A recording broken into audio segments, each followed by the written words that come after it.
dit sur toi, ma salope à moi. Quoi qu'on dise sur toi, je suis love de toi. Quoi qu'on dise sur toi, ma salope à moi. Quoi qu'on dise sur toi, meuf, je suis love de toi. Ma tasse, ma tasse, ma tasse, ma tasse, poupée, ma tasse. Mais quel bonheur mes assassins de vous retrouver pour parler de la plus grosse salope de l'histoire du foot. Oui, carrément, j'ai pas peur de le dire, je vous présente Monsieur Sergio Ramos.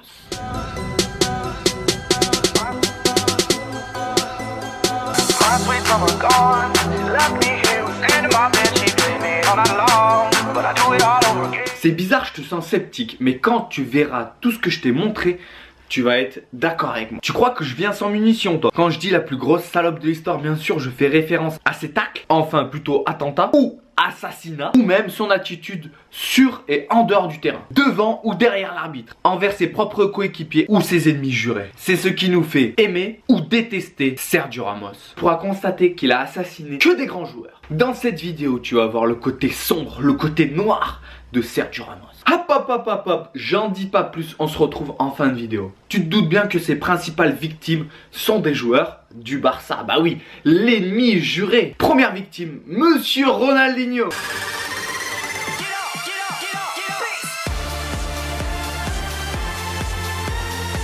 Ok, c'est vrai, on commence doucement, mais t'inquiète, on va monter crescendo. Mais quand même, sa victime préférée au Barça, ça reste Lionel Messi. Allez l'autiste, attrape le ballon.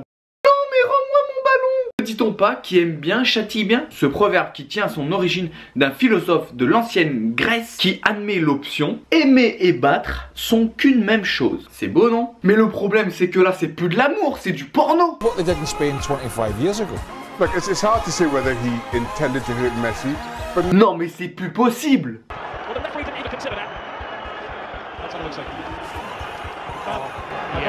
I think he's right because he does go in two-footed, Robbie. He's every right to set him off.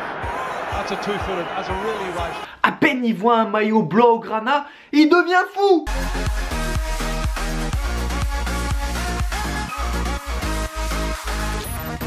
Un taureau face au torero. Olé! Ce qui m'a fait toujours halluciner avec Sergio Ramos, c'est son langage corporel. Dès qu'il y a faute, il est toujours là, à lever les bras, j'ai rien fait, j'ai rien fait, j'ai rien fait.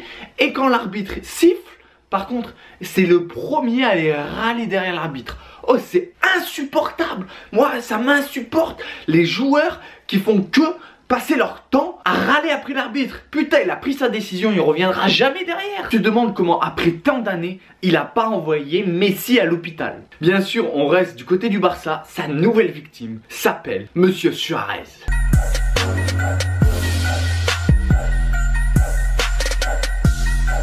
En plus, quand tu regardes bien l'action, il a 3 mètres de retard. Il sait qu'il va pas avoir le ballon, mais il se dit nique sa mère, j'y vais. On réfléchira après, avec un petit peu de chance, je touche le ballon. Ou alors, je touche pas le ballon, mais l'arbitre ne le verra pas. Et encore une fois, il a rien fait. Mais il n'y a pas que les joueurs du Barça dans la vie.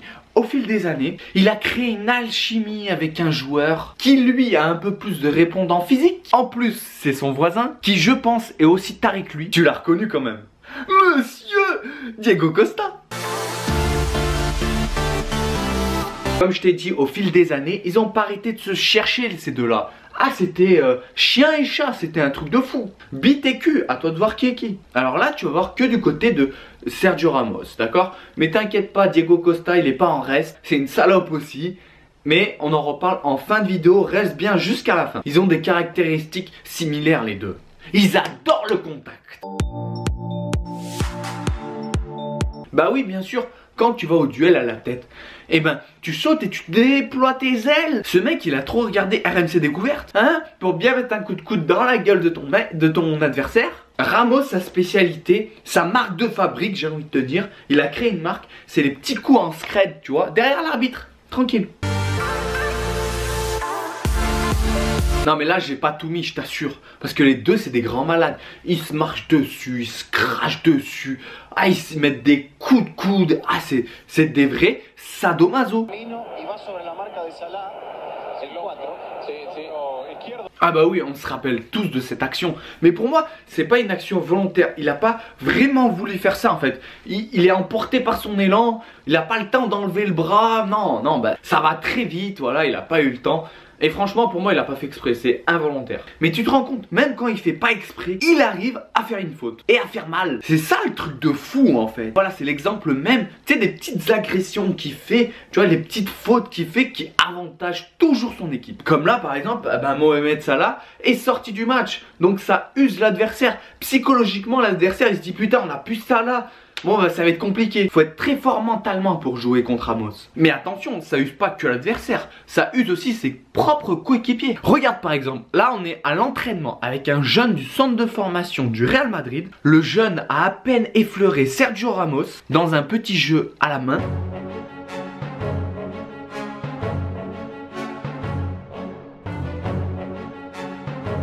Est-ce que t'as vu dans quel état il se met? Non mais là c'est une maladie, là c'est vraiment très grave.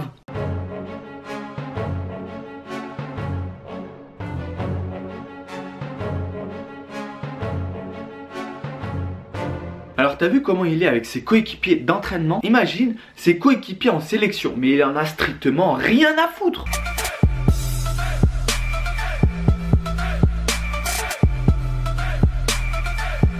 Non mais là c'est un scandale, franchement c'est Puyol. À l'époque, en sélection espagnole, il jouait en défense avec lui, c'était son capitaine. Même avec Xavi. Oh faut le faire pour s'embrouiller avec Xavi s'il te plaît. Alors, il respecte pas ses coéquipiers à l'entraînement. Il respecte pas les cadres du vestiaire en sélection. Tu crois vraiment qu'il va respecter les petits nouveaux en sélection? Non mais t'as bien vu, il a essayé de lui cracher dessus. Il a pas réussi, mais l'intention était là. Alors là, t'as bien compris, on a parlé des mauvais gestes de Sergio Ramos. Les petites attitudes de salope, les petits détails qui peuvent tout changer dans un match. Et qui sont souvent pas vus par l'arbitre. Comme contre Liverpool en finale de Ligue des Champions, où il va mettre tranquille un petit taquet au gardien. Gratuit, le gardien il a rien demandé. Hop, il va lui mettre un petit taquet. Et comme par hasard, quelques minutes après, le gardien fait une boulette. Mais ça a sans doute rien à voir. Il faut savoir que c'est un mec maniaque. Il supporte pas d'avoir les crampons sales. Il peut surtout pas s'empêcher de les nettoyer à n'importe quel moment. Quoi de mieux qu'un mollet, une cuisse, un doigt ou encore un torse? Là tu vois pas très bien, mais il s'est littéralement essuyé les crampons sur le mollet de Sturridge. Normal, en toute impunité, derrière les yeux de l'arbitre. Attendez la régie, remettez-moi les images, on n'a pas bien vu là.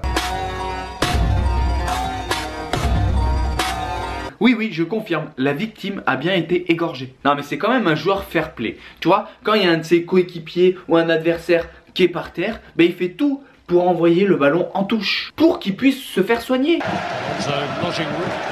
Mais non, mais sérieux, Ribéry, il te met pas en face, il essaie de le mettre en touche. C'est pas fair play, franchement. Un duel avec Ramos, c'est pas un bon duel si tu sors pas avec le nez pété ou l'arcade éclatée.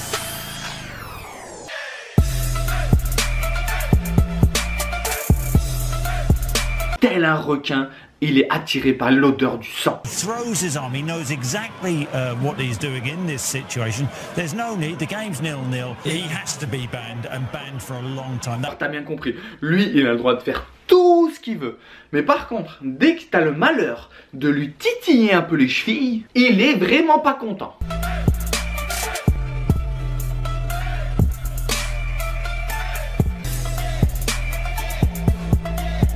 C'est quoi déjà le slogan de la SNCF? Ah oui, un train peut en cacher un autre.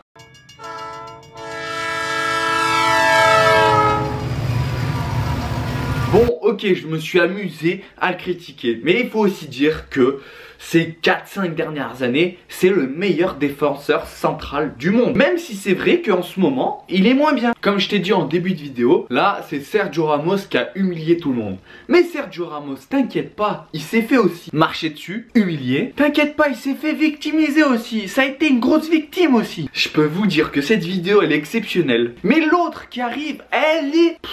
grandiose, grandiose. Ouais, c'est bien ça, il faut exagérer Pour que ça marche, il faut exagérer, c'est ça? Ok, merci. Tu vois, je pensais mettre en titre Ramos, la plus grosse victime de l'histoire du foot. Plus c'est gros, plus ça passe?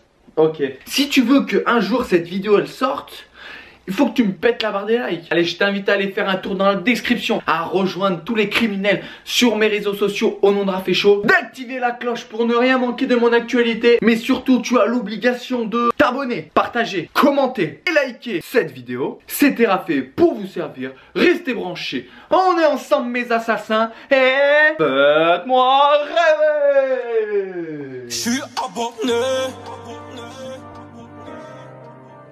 Abonné.